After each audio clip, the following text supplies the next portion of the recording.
Good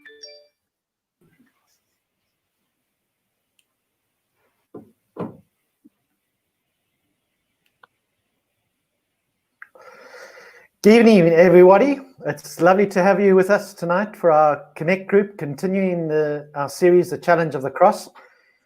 And I promised those who were tuned into the prayer meeting on Monday that we'd have two very special guests. Well, one couldn't make it, but I am very, very happy. And when we say guest, you do have to understand this is called family. A very, very special guest. And I've known this person now approaching, can you believe, a quarter of a century, before they were married, and have had the privilege of watching as they went into marriage and continued their walk in the Lord. And for me, it's just so appropriate to have them this evening to be able to talk about the challenge of the cross in terms of spiritual maturity. Let's welcome Stella and Porphyr. Hi, Stella. Hi, Brian. Hi, Levi. Hi, Stella. How's Johannesburg? As cold as it is here? No, it's worse. It's freezing. I can only imagine. I was thinking of you guys today, thinking if I am so cold here in Gabs, it must be something else in Joburg. Yeah, no, it's the coldest winter that I've experienced in Joburg. It is freezing. Yeah. So I was just reflecting on it, Stella. I mean, we really got to know you in Harare days before you met this this bachelor called Selby. And it goes back a few years now, huh? Yeah, no, it does. Many, many years. I remember taking your sons for children's church. That's how far back it goes. You have to be careful what you say, because Jonathan sometimes watches this program. Eh? I'm sure he wouldn't mind if I told everybody that I was his favorite children's church teacher. Totally. But you know, with this particular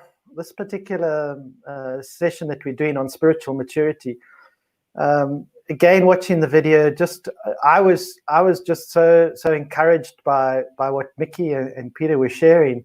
What was the highlight for you, Levi?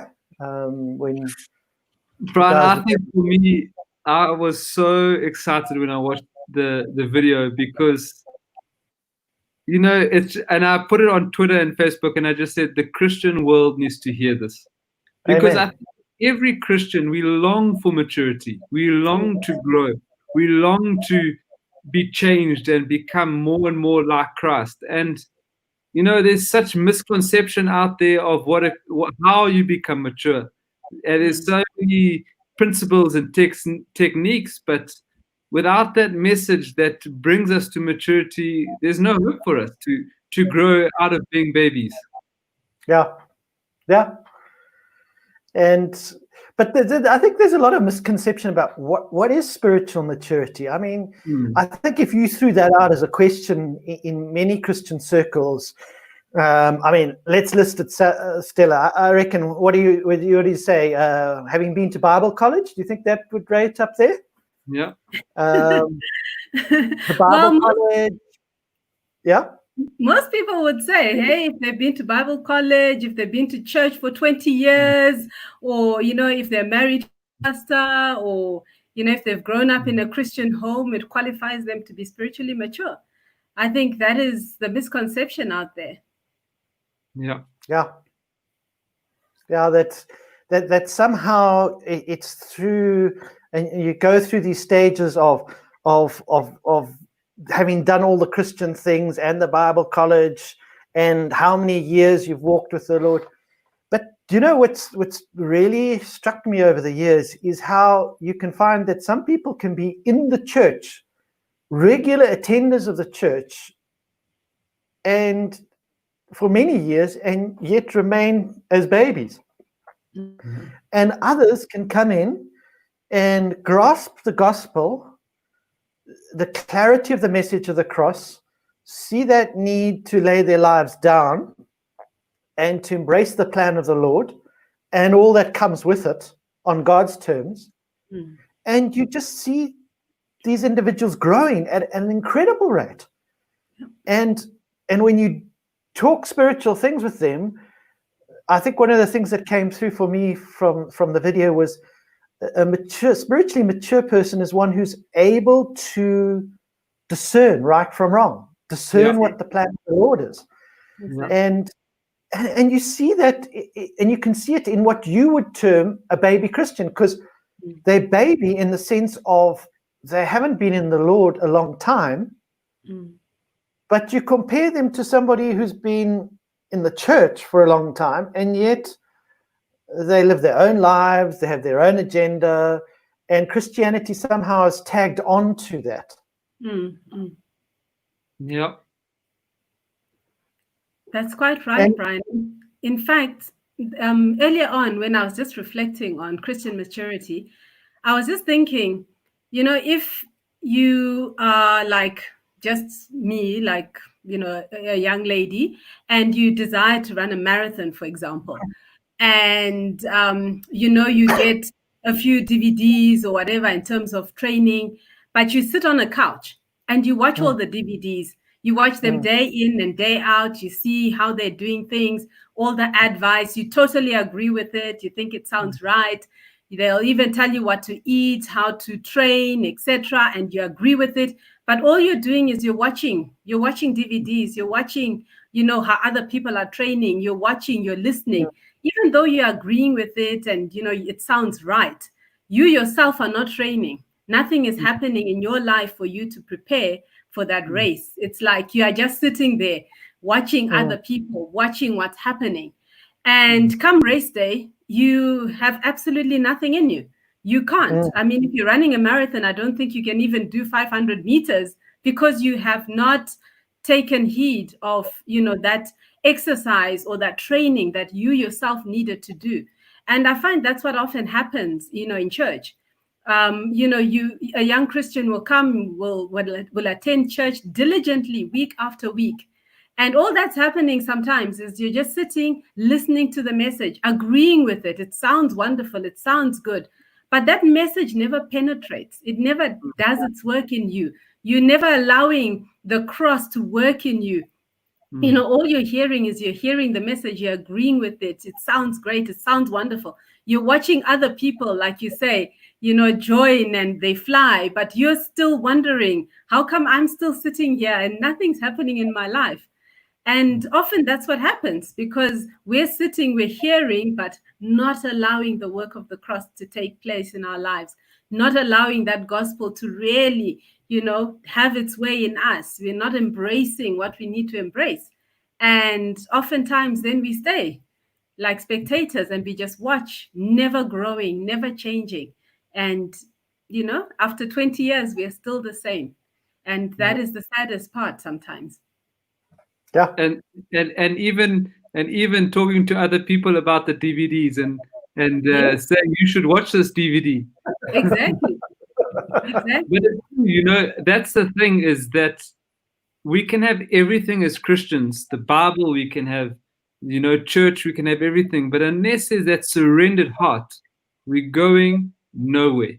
And I think that we all face the struggle to get off the couch. We all face the struggle to get up, but it's that determination in our hearts to say, Lord, I don't want to fight against you. Here is my heart, here is my life. And for me, I don't know, like Brian says, I've seen, it's both ways, but I've seen old people, they're still like children because somewhere they have not surrendered their lives. And I've seen young people who might be immature in life experiences and the things of going through life, but they have gone through tough times at a young age and they've been proven and tested and they carry a spiritual maturity. And so for me, it's not our years. It's like Stella says, we can be old and be still watching the DVDs, but it's that surrendered life. And that is the tough part. That's the tough part. I'm just seeing quite a number of people contact us. Levi, I just want to welcome the Francistown crowd. I see Glenda there. I see Clint from Mauritius. We've got Vertu. We've got Jenny Bennett. Hi, Jenny. Lovely to have you with us this evening as well. And the regulars from Harvest as well. Ben, that's good. I'm glad you managed to make that connection as well. So welcome, and it's always good to have so many folk join us from all around. Stella, I think for me, the real work of maturity takes place in our everyday life. We, as you said, people sit and hear a message, but they're not responding. But the actual work for me, in my experience, has been in the everyday experiences of life. Now, I know your life. I've watched you over the years, and I mean, just being married to Selby, I mean, and his workload and how he is so heavily involved in the different churches. I mean, you've had to go through many, many situations of taking care in the home. You also have a high-powered job as well. You've got a young family or a growing-up family now. Talk me through what you've seen in the practical everyday life of God working out that spiritual maturity. Yeah. When you say it like that, it sounds like a lot. But Brian, I think for me in the early days, it wasn't that easy. I used to look at my life and think, oh, what is this all about? Why, am I always so busy? Why am I doing this? Why am I doing that? But I think there came a point in my life where I realized that, everything that I have, God has blessed me with. And it's such a privilege, to be able to be a wife, to be able to be a mother, to be able to work, and to be able to serve the Lord. And I think when that became a reality in my life, when I started to see the privilege that it was, as opposed to being a burden to me, I think the joy came. And I started to see that, everything that I'm doing, I'm not doing for myself, but I'm doing as unto the Lord. And I think once that took place in my heart and I was able to embrace, all the various roles that I have to play and realize that I can't be perfect at everything, but as long as I do my very best in everything that I do, as long as I do everything, with the best heart that I can have. And I say best because your heart will not always be right in every situation. I find myself every day having to repent because maybe I've had an attitude or I've done something wrong. But deep in my heart, there's a desire to always have that heart that says, Lord, you have given me what I have. You have given me this husband. You have given me this family. You've given me this job. And it's not a burden. I don't want to look at it as a burden, but I want to look at it as an opportunity that you've given me to serve you. And, sometimes I look at the things that I can't do because of what I have. And, sometimes in my heart, I just think, Lord, I wish I could. I wish I could. But very quickly, I'm brought back to that realization that this is what the Lord has planned for me. And I need to embrace it.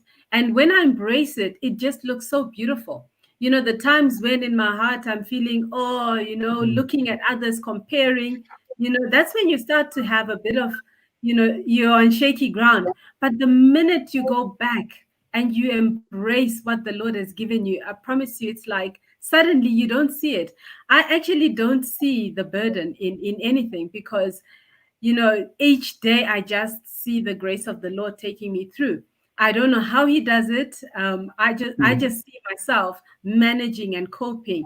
And, sometimes people ask me, how do you cope when Selby travels so much? When he goes away for, weeks and I'm left here with the children, I still have to work. I still have to take care of them, their schooling, the house. Sometimes we've got visitors. And, for me, it's my life. That's all I know. And that's what I love about, what I have. And each opportunity that I have to have someone in the home, it's such a pleasure for me.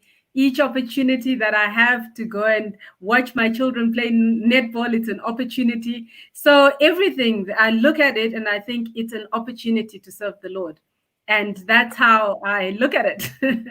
And that's what keeps me going. Stella, an important thing in everything you've said, all of those different things, the one word that comes to me is of acceptance.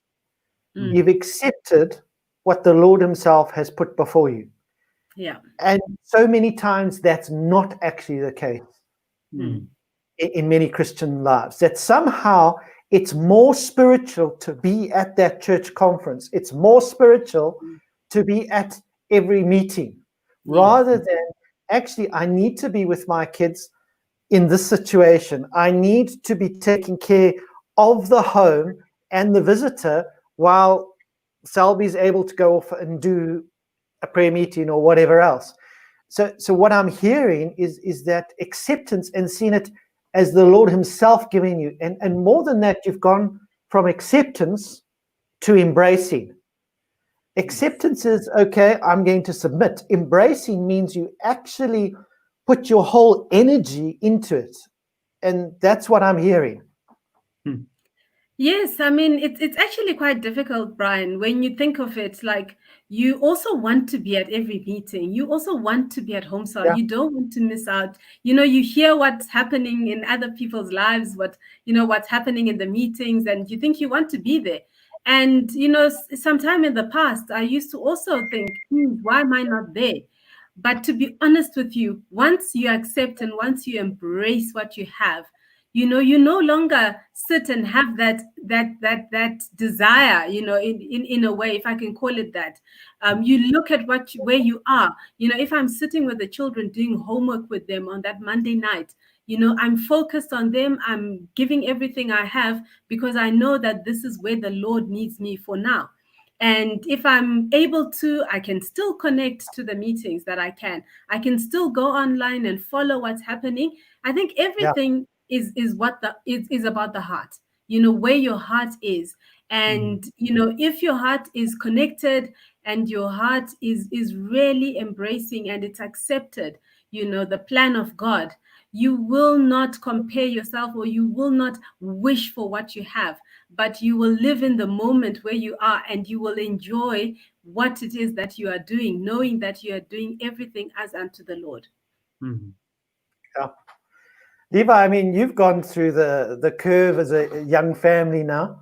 I mean, what have been some of the things you've seen as a family in this area?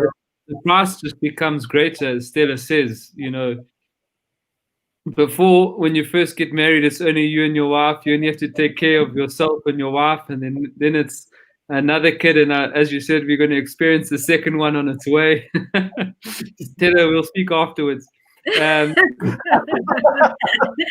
to me after the third one. But I think for me, Brian, the whole key, as you're saying, is that acceptance. And obviously myself and Haley went through a lot of persecution where we faced many things as a couple, financially, all different stories, being sued, all those things. But I think it's that acceptance. God, this is my road. And I'm telling you, as Stella says, that grace comes and it strengthens you to grow through it. And other people do. They look in and they think, how do they survive? How do they go through that? But you are experiencing that grace of God in a supernatural way when we accept to go through it. And it's like a child, if a child accepts to learn, they grow. If a child accepts to be taught, they will learn in the things that, growing up, I don't know if my dad's watching, but sometimes it wasn't the easiest to work with him with working on a car engine. And so my two other brothers, they weren't keen to work with my dad, but I was keen, and I took the different flack and the different things that went on. But today I know about a car engine and I know how to fix a car engine. And for all of us in our lives, we can look at our situations and we can complain and say, this should change, that should change. And then I will open my heart and learn. But if we accept our scenarios, we accept the rights, the wrongs, the maybe things aren't the way we wish they would be, but we accept them, we learn and we grow. And for me, being a father, being in the ministry, it's a total new thing because, you know, what do I do in this situation? What do I do in that situation? You know, my wife pays a big price as well, you know. And so it's being led by the Lord and being sensitive and at the same time not being emotional, because I'm sure, as Stella can testify, you know, some people will come and say, but your husband's always away so much. What's going on? You know, but when you look at Stella's family and you look at her children and you look at the fruits, that's what we must look at. And for me, I want those fruits. I want to grow through those things. And we really need that grace of God. But the key in all of it, as you say, Brian, it's, you know, when Mickey read, and it was Hebrews 5, verse 13, it said, verse 14, it says, but solid food is for the mature, who by constant use have trained themselves to distinguish between good and evil. Constant use and training. And I think for me, we can't be trained if we don't accept. We can't grow if we don't accept. And we have to accept our husbands, our wives, our bosses, you know, all the hard situations we face in life. But if we keep on blaming life, we don't grow.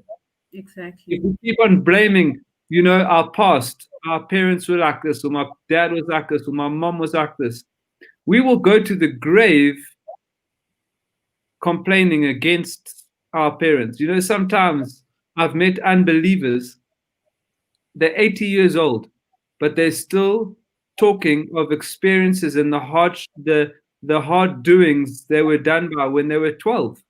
But I don't believe God has called us to live like that as Christians. I believe that He's given us His love, His grace, His strength to come out of our past and to grow up as Christians, to grow into someone being mature, grow into someone that will accept the will of God.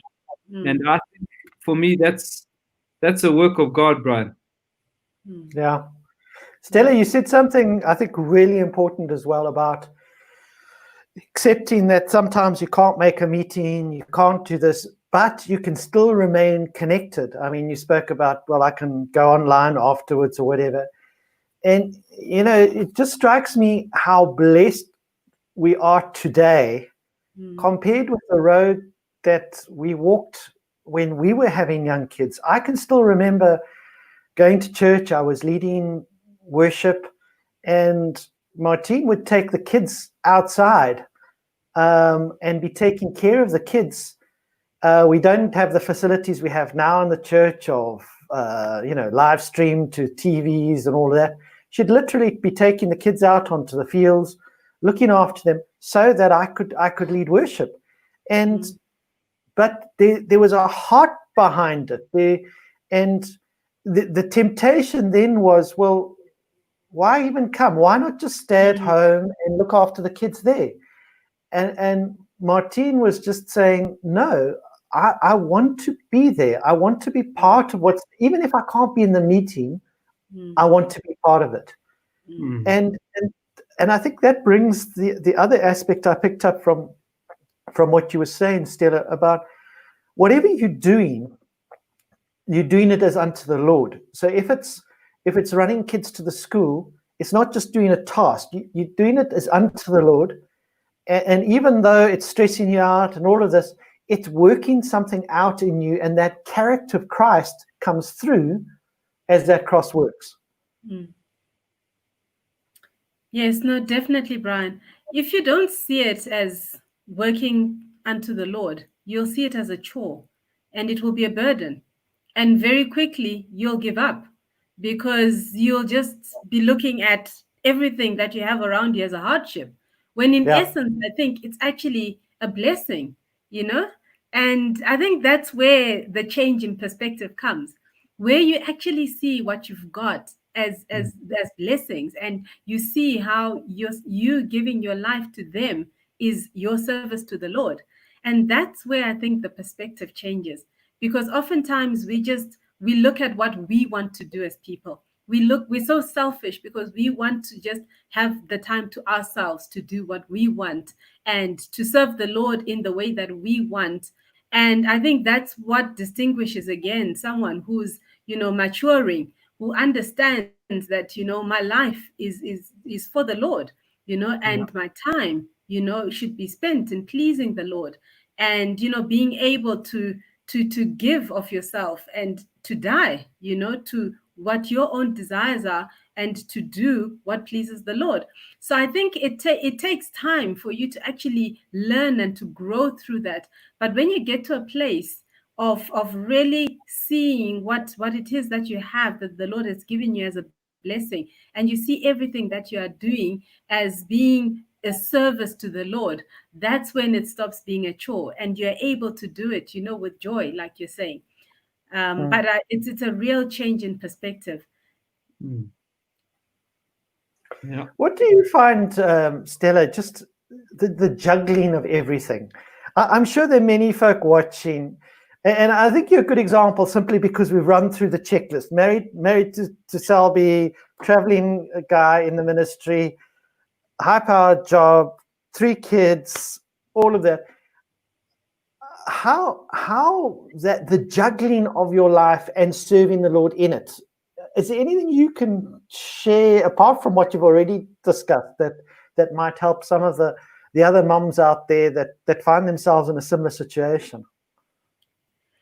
Yeah, I found that organizing yourself helps a lot, because if your time is managed well, is organized well, things flow. But if everything is haphazard and there's no organization, then everything falls apart. So I've experienced both. I've had times of good organization and I've had times where I've tried to juggle and things have just fallen apart. And I can clearly say now that, especially like, for example, when Selby goes away, and now I have to make sure that the girls' pickups and drop-offs are all scheduled, and the people that are helping know when they're going to pick up, when they're going to drop off, who's dropping off what time, who's got what activities, and it's all on a spreadsheet that I use. It makes it so easy because you're not sitting there at work wondering, are the kids going to be picked up, and now trying to find somebody who's going to do this, and you're in a meeting and you're trying to coordinate. Everything's on a spreadsheet. Everyone knows what time they're coming. Everyone knows what each of the children are doing, and it works. So I think a big thing in trying to juggle many things is just to make sure that you organize yourself well, and you also plan in advance, what you're going to be doing, in a day. This is what I'm doing, and that is what I'm doing, and everything is sort of flowing, so that at least during the course of the day, you're aware of what you're doing and what the rest of the family is doing and what's going on in the home. Even though you're sitting in a board meeting, for example, and trying to focus, your life is continuing. The other thing that I've learned, Brian, which has really helped me a lot, is just to wake up an hour earlier, and you have an hour in the morning where you are able to plan your day. But also now I'm able to exercise, I'm able to have time with the Lord before my day even starts. And that has worked wonders for me. Before I used to just try and do a bit of planning at night, wake up, and then it's like a rat race. You wake up, you're doing this, you're doing that, breakfast, etc. You leave, you go to work. And I just found that I was chasing my tail the whole day. And when I started waking up just an hour earlier, or even an hour and a half earlier, I just found that my day was just so much better. I managed to get time to exercise. I managed to get time to spend time in worship or prayer. I managed to get time just to prepare even for the children and make sure that their breakfast was ready when they were ready to eat. And, it just makes a difference. So sometimes it also just takes giving up a little bit extra of your time, or just a little bit less sleep for the rest of your day, to be just flowing, in a good way. So Yeah. I would say that those are the two things that really now help me and that have really changed the way everything works and the way everything, that I manage everything that I need to do in a day. Part of maturity, as guys were saying on the videos, that we're becoming like Christ. And that means that the fruits of the Spirit are evident. And one of the key fruits you're actually speaking about, and is often not covered, is the issue of self-control. That the work of the cross in us produces self-control, which is that discipline element that you're talking about, which means I need to get organized because my time is valuable, because I want to spend it most productively for the Lord and for the things that he puts in my path. And it is the kids, it is that, it is this, but it does require discipline. It requires, like any athlete, like anybody wanting to accomplish something, there's a discipline, there's a self-control. And self-control always, at its essence, involves denial, if you think about it. You're saying, I'm quite sure now in Joburg at your temperatures, at 5 o'clock in the morning, there has to be another part of you which says, no, just turn the electric blanket up one more notch, But there is something in you which says, no, this is my time with the Lord. This is my time to get things sorted before the whole day gets going. And there's a denial in that. And this is part for me of that whole maturity. No, definitely. There has to be a sacrifice. Anything that comes easy is just, it's not, there's nothing in it. There's no richness. There's no life. Because I remember coming to Joburg actually, and, some of the ladies used to tell me, oh, they leave home very early. And I laughed at that and I thought, geez, why do they need to leave work, home so early? What are they doing, And, years later now I look at myself and I think I actually want to leave, home early so that I can, miss the traffic and I can, get to work early so that I can leave work early and be able to spend more time with my family. So, everything, there's a sacrifice. But then when you sacrifice, the fruits are there, so my leaving home early, I mean, I start without COVID and, all the work at home scenarios that we have now, I start work at 6:30. So in order for me to get to work at 6:30, I need to leave home at about 6. In winter, it's still quite dark here. So in order to get up early to be able to go to gym at 5, then I need to be up at 4:30 or whatever. But, that's the small sacrifice that I need to make to be able to have time in the morning to, like I said, to pray or to listen to worship and plan my day.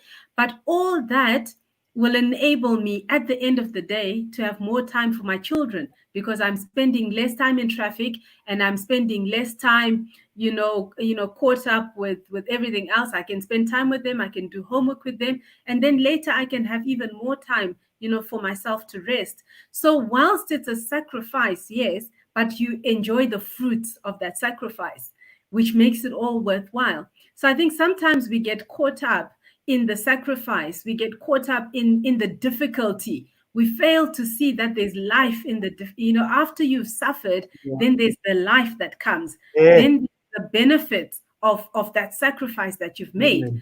And I think that's where we fall short sometimes.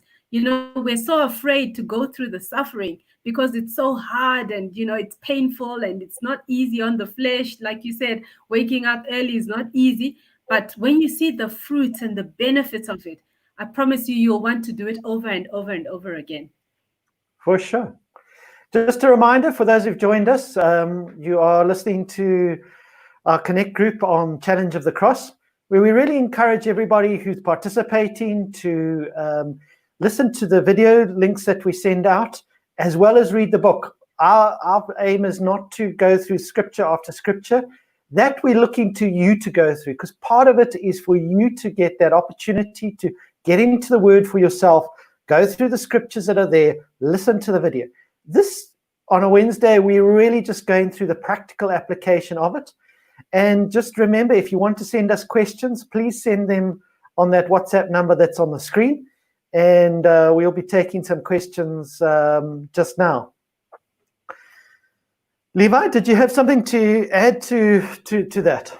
Yeah, I think when Stella was sharing, I think also what is also a big trap, Brian, is that like now having one kid and also having two, no more afternoon naps, no more certain things in your life, no more just me and Haley, and now we've got other 3 kids in the home as well. But anyway, that you can't live in the past. You can't live in the past and yearn for those past times that you had before you had kids, or before you have a certain lifestyle that you have now. Because if you yearn for that and you don't embrace what you have before you, you will be very unhappy. You will always be thinking, oh, if it could just go back, if I could just have this or just have that. But to embrace what we have before us, to embrace the situation that we face, to embrace whatever all of us face, to embrace the unfair boss, to embrace, maybe your husband's having a bad week. I don't know. To embrace that and say, Lord, help me to grow through this. Help me to change. Help me to, and in this time of COVID, I think all of us, we've seen ourselves even in a greater way. And we can either pretend that it's not there, or and wish to go back to before COVID. But no, we've been exposed. We've seen ourselves. Do we accept it? Do we say, Lord, this is really me. I'm seeing myself here. Can you change me, Lord? Can you help me grow through this? And for me, it's that embracing. Even the Lord, you realize that the Lord struggled with the cross. You realize that he said, Lord, please take it away from me if you can. I mean, if Jesus struggles, we struggle as well, every one of us. And many times, if we don't accept God's will, we will stay in that place of struggle, Brian and Stella. I don't know, but for me, if we don't embrace God's will, we stay in that place of struggle, of fighting the Lord's will, of fighting the situation we're in. But when we embrace it and we say, Lord, I wish this wasn't the case, but Lord, let your will be done. And there's that death that takes place in whatever we're facing. There is that fruit.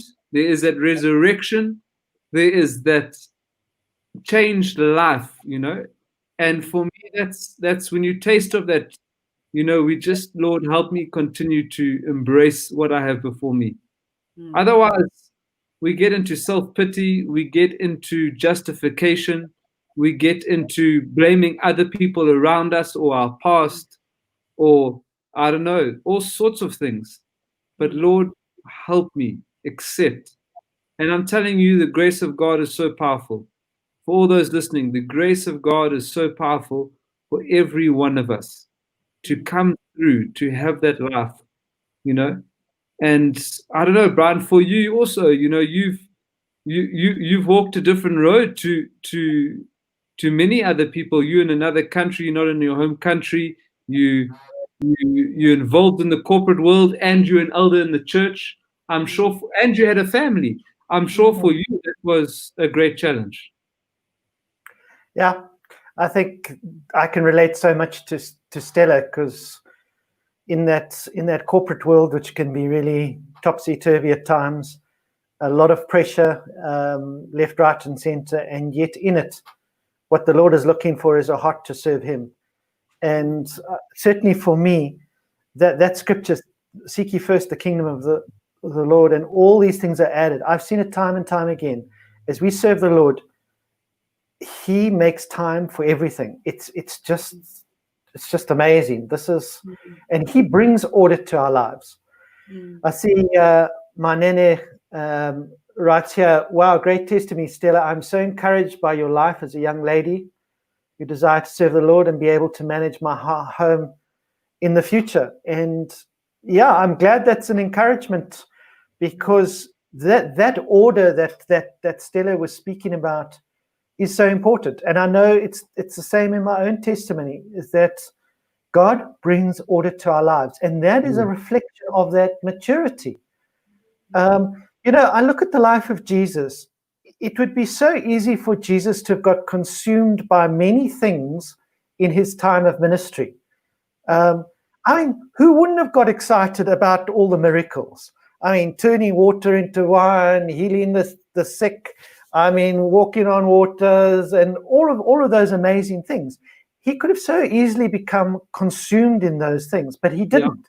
He remained absolutely focused that his walk involved going to the cross as well, and he wouldn't be distracted from it. Where does that is that maturity, and it's that willingness to accept the things that aren't easy on the road, and yet it's the very thing that we find the hardest. And for Jesus, as you said, Levi, it was the cross, but it was that very thing that opened the door for all of us. And my book tonight, in terms of spiritual maturity, for those listening, where we find ourselves in a place that we are not accepting something, that we are resisting it, and therefore there is no grace, is the very thing the Lord wants to use to bring us into maturity. Amen. And what I've found is that because we resist it, we can then substitute and get busy with other things in our Christian service. So now we go to more prayer meetings, we give more money, we do this, we do that. And actually, it's not what the Lord's asking. That maybe he's put a relationship in front of us where we need to ask for forgiveness, there's a repentance required, and that we are refusing him on. And yet it's that issue which is going to bring growth, not going to the other meetings. And this is where religion creeps in, when we define what our service is to the Lord.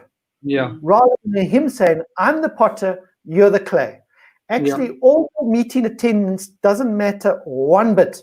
What I'm wanting to deal with is this attitude that you got in the marriage, or this attitude with your kids. That's what I want to deal with. And it's always that one thing that we're resisting him on that almost creates a spiritual logjam in our lives. And if we'll simply respond to that one issue, it kind of opens the way, and we take that next step of growth. Exactly.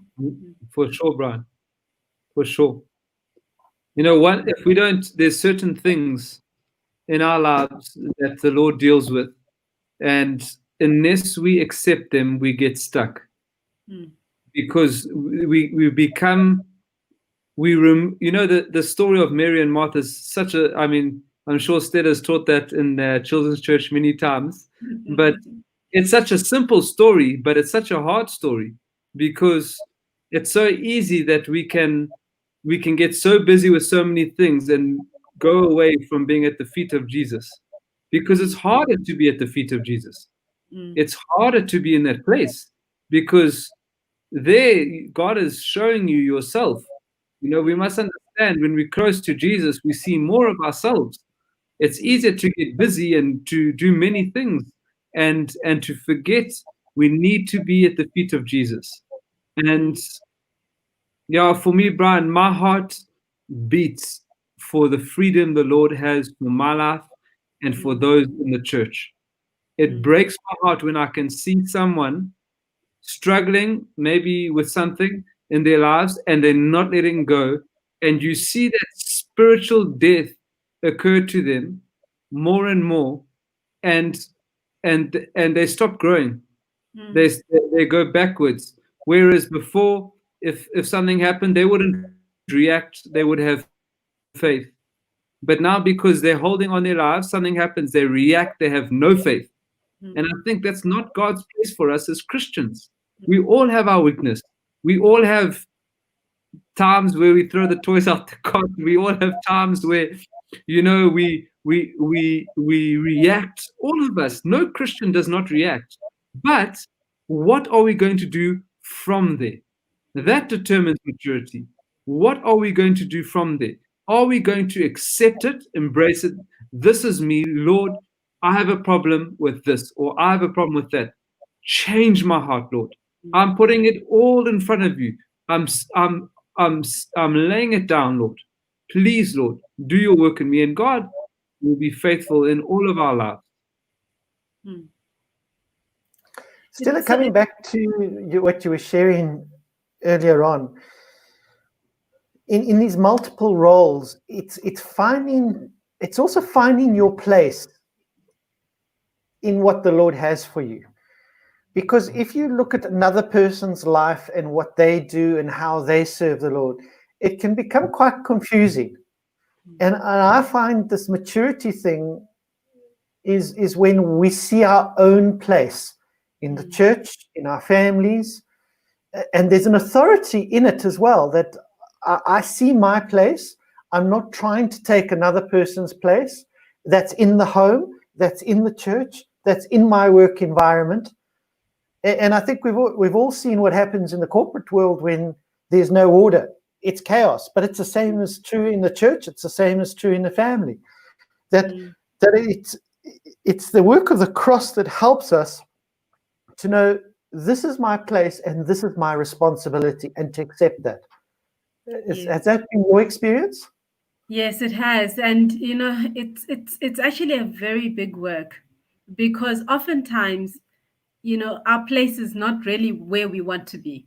We always look at somebody else's lot, and that always seems to be the better place to be, or that always seems to be the better gift, or the better talent, or the better position, etc. And then you look at yourself and you just think, oh wow, where I am is not good enough. And oftentimes we can do that. We can look at ourselves and think, oh well, I wish I had that, what somebody else, compare with this one.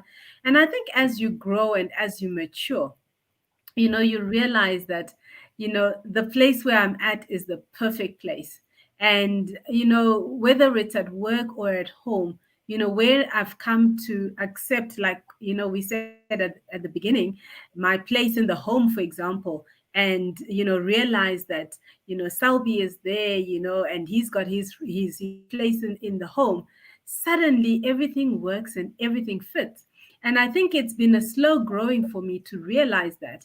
And it's come from many struggles, from many difficulties.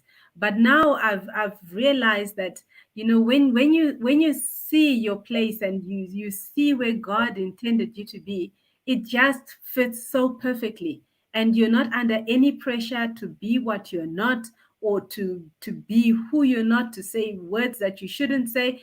And you're at peace. But for as long as you're striving to be something that you're not, there's never any peace. You're forever striving to be bigger, or to be greater than anyone else.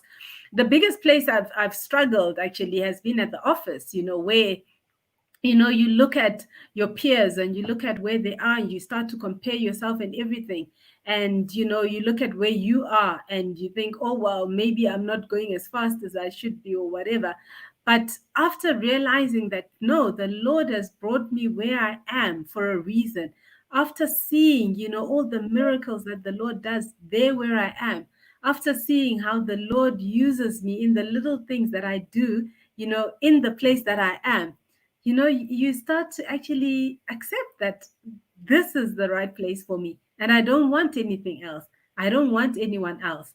So yeah, I think Brian, what you say is so true. As you grow in the Lord, as you grow with Him, you end up really at that place where you want to be, where you need to be, rather than where you thought you would like to be. And really, once you found your place, it just feels right, and it's just the best place to be. You almost don't want to be anywhere else, because this is where you just feel I'm home. You're in the right place, and you're taking that place, right? We have we have officially lost Levi, but not a problem. Richie, can you assist us? We've got a question. If you can put it up for me, please.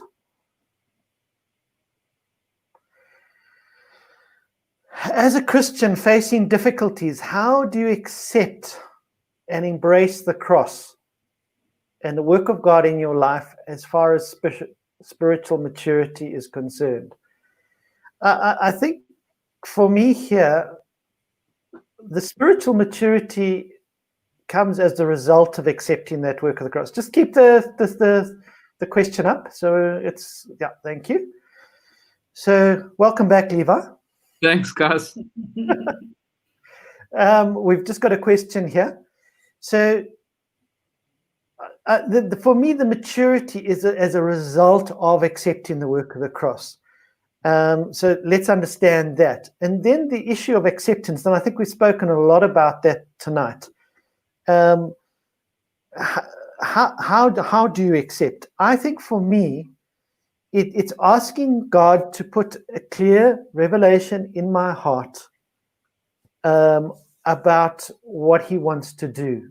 Because, you know, when we spoke about it last week, that scripture in Matthew 13:44 of the man who discovers the treasure in the field. And he goes and he sells everything to buy the field because he knows the value of the treasure. And we will always struggle to embrace the cross if we can't see beyond the cross, if we can't see what the Lord wants to do. It's just, we get stuck. We get stuck with, this is too difficult. But somewhere the minute we say, no, this is the Lord's plan, and that's why the Bible says Jesus, for the joy set before him. Why? Because he saw beyond the cross. But I think one of the things that we have to accept, that the work of the cross, which is that denying ourselves, etc., will always produce an insecurity in ourselves. We'll feel vulnerable. We will go through that. But if we've seen somewhere, and the Lord's put in our hearts his plan for our lives to change and become more like him, somewhere there is a faith, there's a grace to take that next step. And I think that's the other thing, is that sometimes with this changing, you know, we look at some other Christian and they're just so far ahead of us. We almost don't want to take the first step because we're kind of never going to get there, or at least we feel we're never going to get there. But, you know, any child starts walking by learning to sit and then crawl and then try and stand up and then stand up and then start running, then start climbing. It's a natural progression. And I think for me, the big thing is just take the next step that the Lord's put before you. Don't look at where somebody else is. Just take what he asks of you and ask him to put it in your heart, what he's asking of you.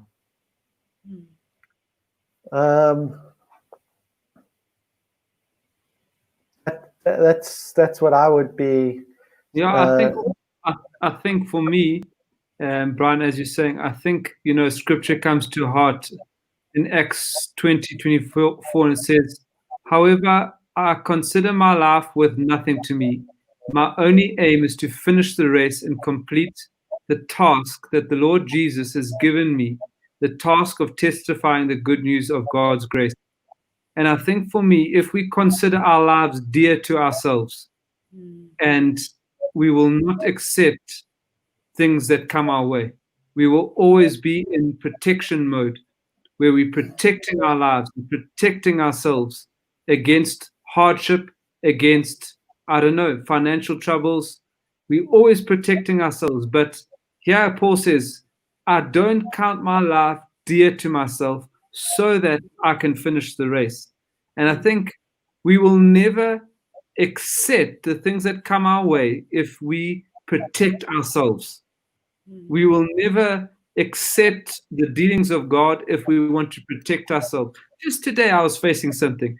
I needed to do something that really wasn't on, you know, I have so much other things to do, and then now something else comes that really is not really for me to do. But I have the choice right there. Do I fight it and get frustrated and say, this is not for me? You know, someone else should be doing this. Or do I say, Lord, okay, you know? And it's amazing. The moment I accepted that today, it took me 5 minutes. I actually thought it would take me hours. It took me 5 minutes. But if I had it, I would never have tasted of that victory. And it's the same thing. We have to lose our rights and lose counting our life dear to taste of that freedom. But if we protect, we won't accept God's dealing. We won't accept his ways. So true, Levi. I'd like us just to, as we wrap up this evening, we'd love to just hear what something that you've heard shared tonight that has really helped you. It's always good for us to pick up things that have been of benefit. And so if you log on to www.menti.com and you see the code at the top, 179247, you'll be able to write up to 150 characters. And we'd love just to get some feedback on this evening. That will be good. Mm. Yeah, Levi, you know, I can so relate to what you shared there. I mean, there are many times when the struggle to accept something takes much longer than actually doing whatever's required. For sure. And you look back and you think, why did it take so long? And you just realize how much we need that work of the Holy Spirit. We need God's encouragement. We need that relationship with the Lord. Otherwise, I don't know, for me, I can take my life back like that. It's that quick. And no amount of walking with the Lord for so many years changes that, because the cross for me is as fresh as 20 years ago, because my flesh is alive, you know. Yeah. So true. Yeah. So true. Yeah, for sure. No, it's great. I think for me, we've got exciting times ahead, and may the Lord keep us by his grace to embrace what comes our way, because we don't know what's tomorrow. Yeah, and we just need to say, Lord, please help me, you know. But Brian, Stella, I'm sure we can all testify of that amazing grace when we accept what comes our way. It's not our power, our strength, our intelligence, it's that grace that enables us to go through what we need to go through. Yes. Yeah. Lee, you know what? Sorry, Stella, you were going to say? I was going to say, and it's true, you know, after you've been through something and you look back, like you're saying, you actually can't imagine how you managed to do it. And like you're saying just now, you know, you cringe at the fact that it was probably either so simple or easy, but that is the grace of the Lord carrying us through, you know.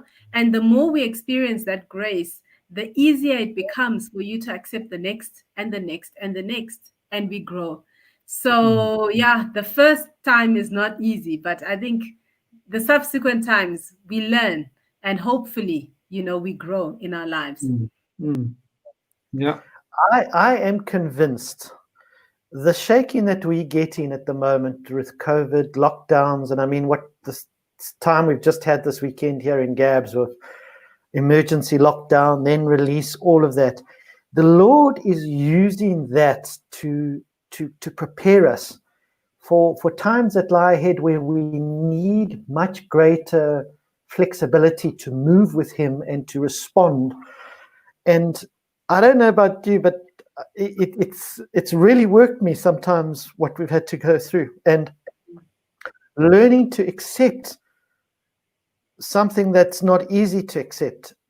I think there's a preparation of the church for things that lie ahead, and so I'm encouraged to see so many of you have said on this one thing shared tonight has been this issue of acceptance. Acceptance of what the Lord puts before us, embrace what the Lord has, stop comparing myself. I think, Stella, you can see here your testimony has been a great encouragement as well. And for others, just getting organized, getting up earlier in the morning, all of these practical things, but really important. But I think the big thing is, if we're going to mature, we accept and we allow the Lord to deal in our hearts. And the maturity is just a natural extension, a natural result of that for me. Brian, maybe I know we're running out of time here, but just one thing. You know, sometimes I often faced with younger people and maybe also older people, But someone will go to bed at 1 o'clock in the morning, the next day wake up, and then now ask the Lord to help them when they've got a bad attitude. But in fact, it's that maturity not to go to bed at 1 o'clock and to go to bed earlier so that you can serve the Lord the way He wants you to be. And it's the same thing with kids. You know, sometimes I see parents so stressed out, but it's because the parent lacks a denial, a maturity to train their kids to go to bed at the right time. And I think that we must make clear that the Lord wants that order in our lives, and that order can only come when, as Stella says, we organize ourselves. And for me, my heart yearns to support people, because I think part of maturity is realizing we need help from others. I think part of maturity is looking at the older mothers in the church. I think part of maturity is looking at the older fathers in the church and saying, how do you run your home? How do things happen?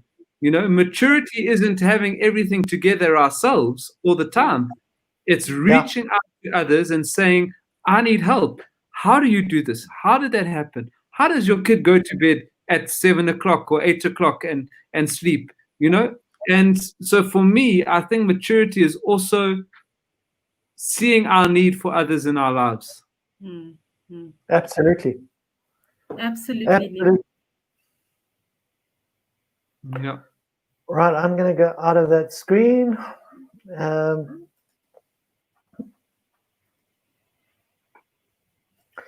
Well, I think it's been a wonderful time tonight. I just feel such a joy to have been together to share different practical experiences. And I just trust it's been a real encouragement, because if we're going through challenging times now, I think there's more challenging times ahead. And I think for some people, they're going to come out of it more spiritually mature. But for those who resist and don't embrace some of the things we've spoken about tonight, I think will come out of whatever lies ahead, not having grown and been a bit bitter and twisted by it. But that's not God's plan. And so, Stella, thank you so much for your time. I know you're getting up early fairly soon, so we don't want to keep you, but thank you so much. It was just lovely having you on the show tonight, and we really appreciate that. And for everybody that's joined in tonight, thank you so much. Always good to have you with us. And let's continue to serve the Lord. And Stella, if you can just stay on while we just while we go offline, we just appreciate it if you can just stay on. Thanks. Good night. Sure. God bless everybody. Cheers, It's everyone. been a real pleasure to be with you. Thank you so much for the opportunity. Thanks, Levi. Thanks, Stels. I'm glad you're looking after my room.